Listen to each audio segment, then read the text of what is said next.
feel you. So I was just asking because I kind of view it from a different perspective. I view it like I don't know what anybody's experience is and whatever it is they're critiquing me on, so I don't care either way. You know what I'm saying? Like if a person tell me they don't like a piece of music I created, if they tell me they love it, you know what I'm saying? Because where I view it is like I don't know how far back their experience goes in it. All I know is they're just giving me their point of view. You know what I'm saying? Because I'm not gonna ever have the conversation of, so tell me how you know anything about this. You know what I'm saying? I'm just not gonna have that conversation. If they want to talk about it, then that's fine. But if we never had that conversation, I'm just gonna assume it can go either way. But yeah, for me, my line of you say acceptable disrespect. Yeah, what's the line of disrespect that people can cross? That's a violation. With me, it could go. It could be anything, bro. Because I'm just so the way I am. It's like I'm constantly listening for tone and reason, all of this shit. I'm like when I'm having conversation with people, when I'm watching them approach me, all of that shit. I'm like always. It ain't that I'm apprehensive about disrespect because I don't really give a fuck like that. But I'm never gonna assume that it's a threat right off the bat, but I'm gonna always be like ready just in case, because sometimes people just be disrespectful for the sake of it nowadays. It could be like you could be in the fucking grocery store and working the fucking the self checkout, and the security guard come up and want to try to help you. You know what I'm saying? I might look at that like, what the fuck you helping me for? I think for me it's family. Once you start harping on family, the same way the whole Chris Paul. That's the reason why I bring it up, the Chris Paul situation where the guys were in the stands, right? Chris Paul said it, Shaq said it, and Chuck said it. Disrespecting me or my family or putting your hands on my family, that's the line for me. And I totally agree. Once we get to that, I'm not letting you walk back across that line. I'm not letting you walk back across because I owe you now. I owe you. You didn't have to bother them at all at any point in time. All your anger and frustrations could have been geared toward me, and we could have dealt with that. But once it gets to disrespecting the family or putting your hands on the family, we're done. We're done. I owe you an ass whipping. It would be nice to believe that should go without saying, but we live in a completely different time where certain people ain't raised. I won't even say wasn't raised to be that way, but some people people are like 100% apathetic now. You know what I'm saying? And they kind of like come in gloves off, just feel like they should be able to say and do anything they want to say and do without any type of repercussions. But some people just need to be punched in their face. You know, yes. And Mike Tyson exhibited that. And he let motherfuckers know, y'all keep crossing these fucking lines like they don't exist, and some of y'all just need to be punched in y'all fucking face. I see people do that shit all the time. It's like, I know no one's ever done you no harm because of the way you carry on. And the crazy part about it is it's easy. It's easy to feel like, you know what I'm saying, you the king of the hill. You get to say whatever the fuck you want to say, whatever, when you're in the safety of a bubble. But when that bubble break, you know what I mean, what happens? You know what I'm saying? When Chris Paul break the fourth wall on your ass, then what? You know what I mean? Like you went from a spectator to being interactively punched in the mouth. You know what I mean? Like the game is over, bro. You can't. They be getting it twisted. Like people are these damn like little characters they play in these commercials. Because Chris Paul looks like a very pleasant, nice black man on his little State Farm commercials. But if you ask anybody who play in the NBA, they will tell you he be talking the most shit. He's kind of a dickhead. Like, he ain't the one. So Michael Jordan was perceived as being the most easily approachable guy. When Jordan was in his prime, people viewed him as such the nice guy, the most approachable guy. And now the biggest conversation is how big of a dick he was to everybody. You know what I'm saying? Like, you cannot assume nothing about these people, man. I agree with the family thing, bro. It's like, yeah, I agree. Because especially like when you put your life in front of it all so you can be the breadwinner, or you can be the one that helps. You know what I'm saying? You doing this for them.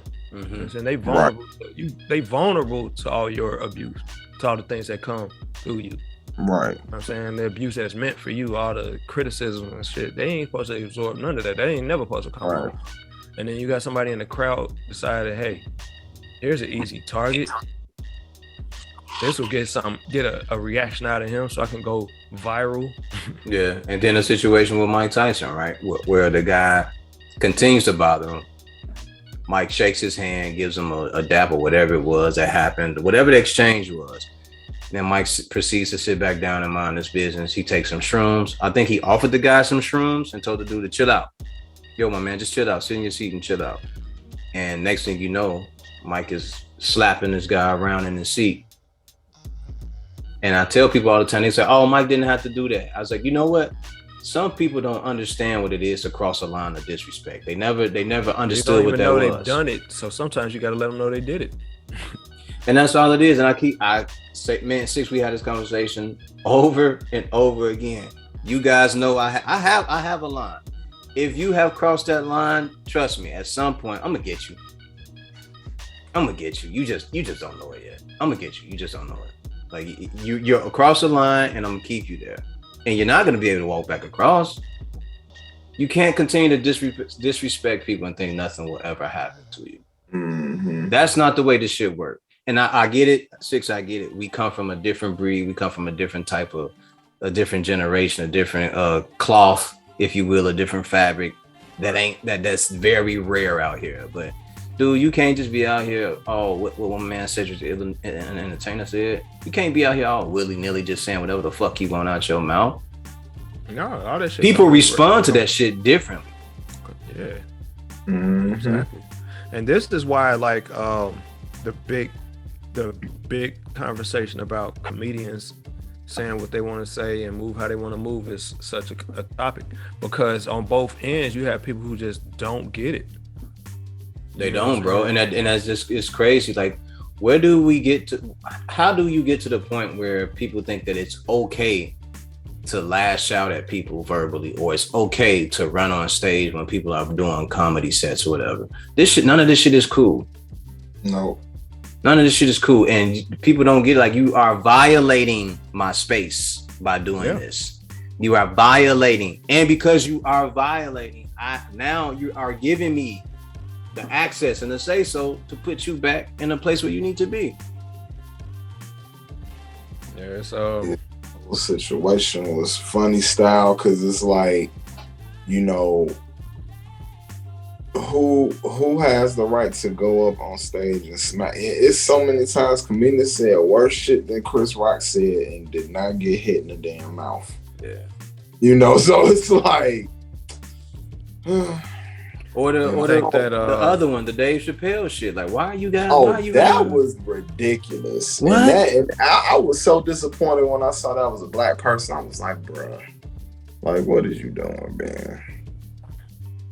Like, that's the homogenization. They've homogenized all of these different travels of thought, all these different patterns of thought that people, because these conversations are all happening in real time, right? So he identified with something that made him feel like clout was the best path to whatever outcome he was trying to get. You see what I'm saying? These types of things happen because everybody's having these clustered fucking conversations. Nobody having no real, nobody speaking no truth. No accountability is being added. You know what I'm saying? If you don't agree with somebody talking points, call them, let them know, like, look, this is a conversation. This conversation we having, this is how I feel about it. Let's talk about it. Instead, people are saying, well, you don't agree with me, you're wrong, you're blocked, we're gonna kick you out the room, we're gonna blah blah blah blah. You see what I'm saying? Nobody's ever actually just listening to anything that they don't agree with to figure out why they don't agree with it. You're canceled. You're canceled. Bang, took the words out of my mouth, man. Cancel culture. You know what's interesting, and just to kind of piggyback on what you were saying, Six, people have been canceling people out of their life since this social media explosion kind of before it was happening publicly. That's why it started happening publicly, because it was already happening on a smaller scale. So it just... And the like-minded people decided, hey, this is how we handle this. Again, that's another echo chamber. You know what I'm saying? Like, I don't subscribe to cancel culture. I never look at somebody and say, we need to get him the fuck out of here. That's just never been my thing. So therefore, I'll probably never be privy to those conversations in those groups, in those rooms, right? But there's whole groups on Facebook dedicated to that. Like, what's that page? Is this your man, sis? Where chicks be airing out niggas that they meet and finding out whether or not this nigga got a man. I mean, a chick at the crib. Wow. You know what I'm saying? And that's a whole thing. So they basically say, wow. And let's say this nigga really ain't with this chick, but this chick already got it out for him. So she gonna say, yeah, that's my man. And fuck up his whole reputation online. This is, you know what I'm saying? And that's just on that scale. That's what Johnny Depp dealing with. And look where this is going. It's a whole ridiculous trial right now. But we live in a very strange time in terms of the way we use this technology. Like, imagine this technology being like a gift handed down by our future selves. We decided to like try to advance our society by passing down social media. We're like, you know what, this will get us where we need to be. And they passed it down the wrong timeline. They passed it down to the wrong fucking dimension and gave it to the dumb fucks. All we want to do is share porn and